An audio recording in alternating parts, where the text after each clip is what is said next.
Hi there, I'm Dani Walker. Welcome to my channel. This is the Miss World 2019 pageant recap. Yes, it is the latest recap I have ever done before. And thank you so much that you're even taking the time to tune in for this. It's been highly requested. And so I thought, you know what? 2020 was a weird year. Why not? You know, they didn't hold a 2020 pageant, so let's just do it. Let's just recap the 2019 one. I hope that you're going to enjoy this. My name's Dani, and if you're new and you don't know who I am just yet, I'm a former title holder, a pageant coach, and a pageant judge. So I love sharing about my insights with all of you every single week from my time in pageantry. I appreciate you for clicking on this episode. I want to say thanks to everybody who helped me to reach that 40,000 subscriber milestone. Now we're working towards 50,000 subscribers, so your support means everything to this channel, and I would greatly appreciate if you subscribe and hit the notifications bell. I have never watched the Miss World competition or Miss World America, so I am a complete newbie to all of this, and every time I do an episode like this, I get so many of you out there and you're like, why didn't you do your research for this one? I'm like, friends, this is my research. This is how I'm gonna learn about these pageants. I learn from all of you out there. I have lots of questions about this show, lots of new things to learn, so please be patient with me and help me to better understand this organization. Let's talk about the intro of the show opening. We saw lots of clips of the contestants. We got to see what they were doing leading up to the competition, the areas that they were judged in. And I really have to say, if there's any pageant ready to be a reality show, it's Miss World. Yeah. The areas of competition that they have, I can just see it. Like, each episode is a challenge, and it's just ready. It's ready, right? Why has this not happened? That was the very first thing that I noticed about it. Now, I'll say this, when I was watching and I was just not knowing what to expect, I saw all the contestants come out in a national costume, and I didn't love how they came out bouncing around on stage. I don't know. I just felt that it should have been just a little bit more elegant, and then I felt so bad when all the contestants had to do a dance from their country, because let's just say, you know, not every pageant girl is a dancer, and that's okay, that's okay. But these poor girls that all had to do these dances, and this took a very, very long time to announce all of the countries. Now, I will say this, you know, it's like great, we got to see all of them on stage. I'll say this, would I prefer to see them in a cocktail dress or an evening gown? Yes, I would rather have seen them in that than these long clips of them coming out in these national costumes with no explanation to the culture or the meaning or the significance behind them. Now, what I didn't expect is the quality of performers. Oh my gosh, this edition was honoring the icons of London, and oh my goodness, it was a true, well, they say West End, but it's a true Broadway opening, which I loved. I performed in musical theater growing up in high school and in college, and I love it and I miss it and I want to sing all day for you, but we don't have time for that today. So let's just talk about this show. All right, it was absolutely fabulous, and then there were dancers, and I was like, ooh, this is very like ballroom-esque, and I also taught Latin and ballroom. You guys probably didn't know that, did you? Taught it in college, and so I can greatly appreciate these performers, and all I could think of was, why did I never enter this pageant? I had no idea about it. I had never seen it. What was I thinking?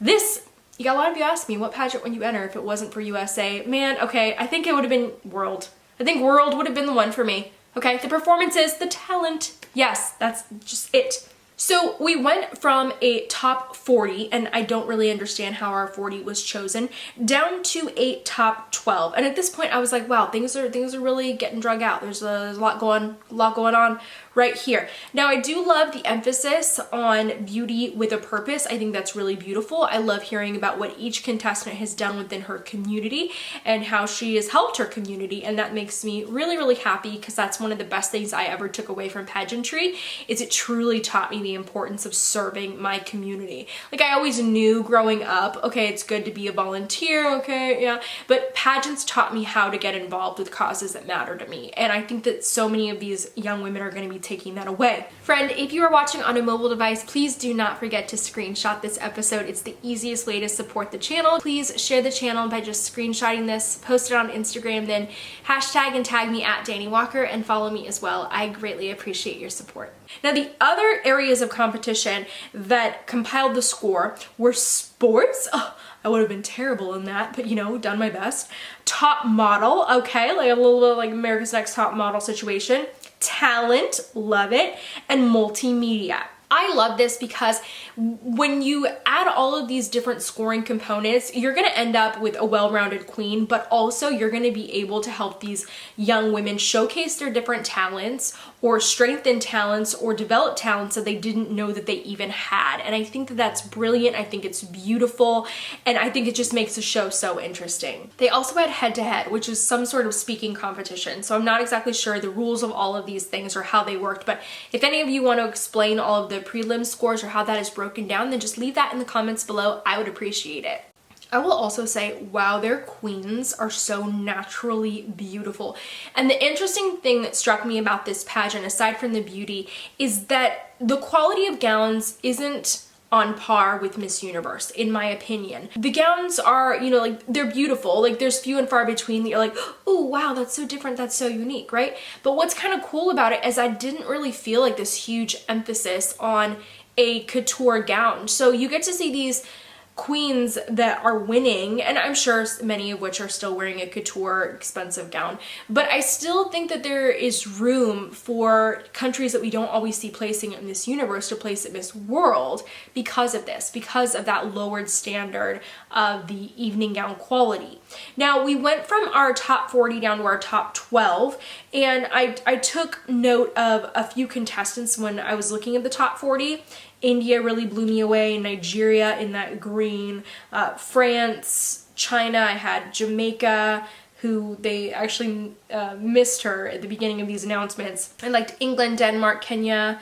Poland was so confident, I did notice that. Russia, Spain, South Africa, in USA to me, I was like, she looks like such a doll. So we went from a top 40 down to a top 12, and here were my just quick thoughts because I didn't know anything about these contestants. I hadn't followed the competition and I'm not familiar with the organization. So my thoughts though were that Kenya had such a beautiful smile, also that these contestants are so young. When I heard all the ages, I was like, wow, what is the age range here? Very, very young contestants. Nigeria, she had such a great attitude and energy, and she had my heart immediately when I heard her speak. Brazil was just so beautiful. She kind of had a similar effect to me, but she wasn't really like outshining everyone. She was like at that point where I'm like, it's just enough. Mexico, she looks so fresh and so young. India was, oh my gosh, stunning. No wonder India has won this competition so many times. Can she go to Miss Universe another time? What is going on here? I feel a prep going into your Queens for World now. Wow, India. All right, now we have Nepal. I didn't really make a note of her, but I know that she did win another one of those qualifying events for social media. Philippines, I just thought, how have I never seen her before? Because I follow so much of the Philippines pageantry, and I was just thinking, how have I missed her? Just never seen her before. She competed for other organizations, not sure. Vietnam, beautiful as always. You guys know I've been waiting for Vietnam to win Miss Universe on a side note. Jamaica, oh my gosh, her skin glows. Her voice was so beautiful. Her aura, her spirit really did it for me, and I loved that. France, oh my gosh, she just another stunning contestant from France, and I loved her, and I think they had a great rep for World. Also, we had Russia and Cook Islands. I didn't have any major notes for them. We got cut down to a top 5, and I wasn't really understanding these processes, how they were just cutting everything down. I really thought I was going to see this full-blown evening gown competition. So they sat them down to talk to them, and our top 5 were Nigeria, and I thought that she did pretty well. She started to stumble a bit through her answer, and I do feel like that affected her placement. Brazil, I thought that she was beautiful, but her answer seemed a little bit generic for me, and I was just wondering, where is her translator? That could have affected her answer. It seemed like she was having trouble understanding the question.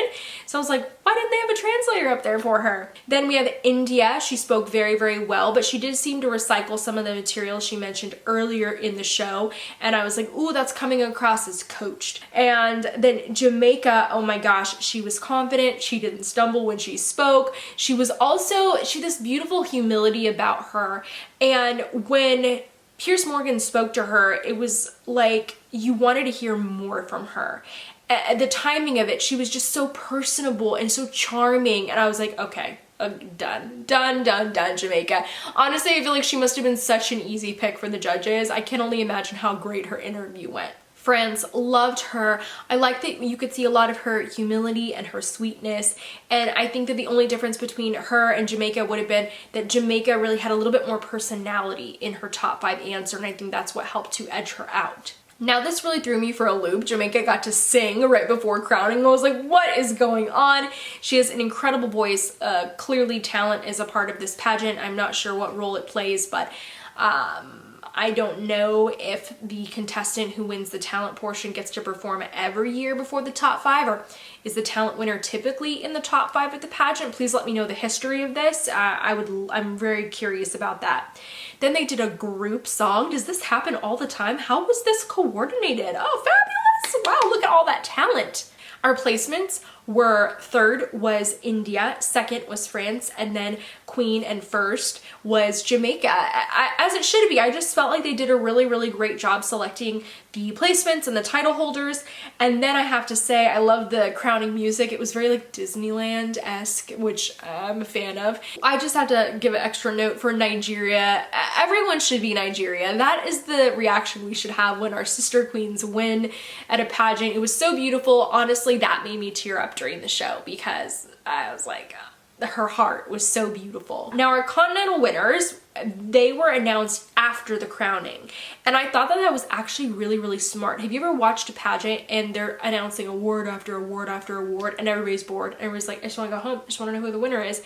And so I thought it was brilliant that they held all the show and then they went and announced the Continental Winners afterwards, because it still gives the contestants on stage recognition, and it also gives the audience that freedom to choose, do I want to watch this part of the show or not?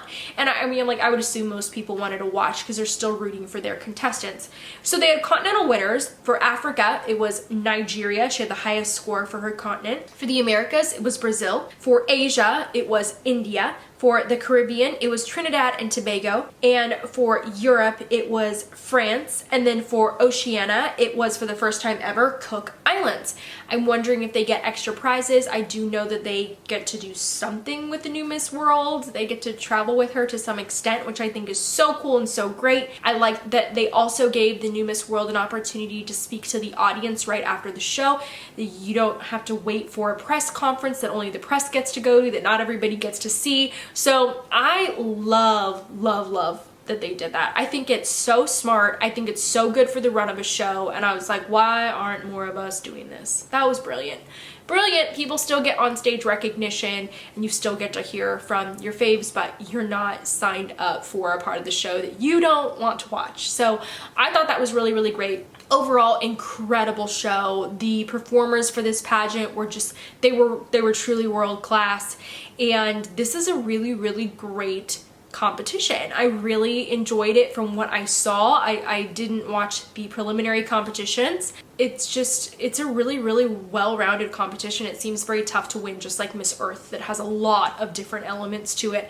And I think that when it's like that, you can get really surprising results, but really, really well-deserved winners are crowned in the end. I'm excited to see when they bring this pageant back for 2021, and congrats to Jamaica for getting to have all that extra time as Miss World during this, you know, kind of crazy time. But this was a really great show to watch. I'm so glad that so many of you requested me to do a recap for it. So thank you. Please keep leaving those requests down in the comments section. I hope that you enjoyed this episode, and if you are preparing for your own pageant, then make sure to take advantage of my free resources. You can find a link to those in the description below. Thank you so much for tuning in for this episode. I hope that you are subscribed and that you've hit that notifications bell so that you'll be tuned in every week for brand new episodes. Thanks so much.